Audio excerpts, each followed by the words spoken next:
Jeg titter ned. Okay, let's go to the spooky cellar.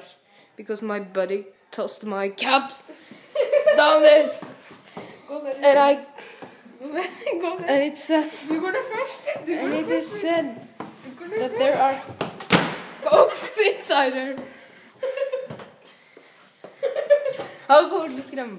Han kommer til å skremme meg så jævlig. Gi faen! Jævla kødd.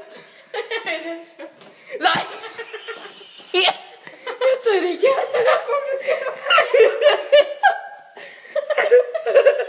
Jeg tør ikke.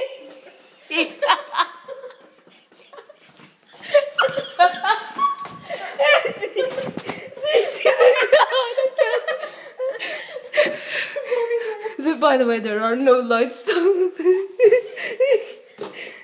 No, gå veldig god. Kom igjen, vi går siden. Vi går siden av hverandre, du pikk. Nei! Nei! Jeg går ikke ned. Da får du ikke kapsen hvis ikke du går først. Gå! Nei!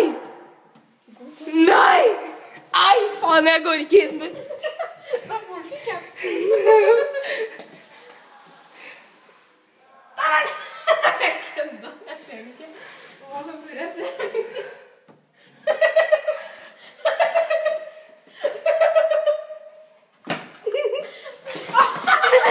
Kom igjen, din jævla penis. Gå og hent capsen min. Vi går likt. Du går først, så går jeg like etter.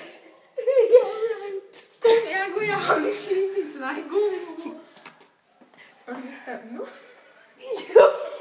Jeg lukter på. Jeg bare stod der sånn.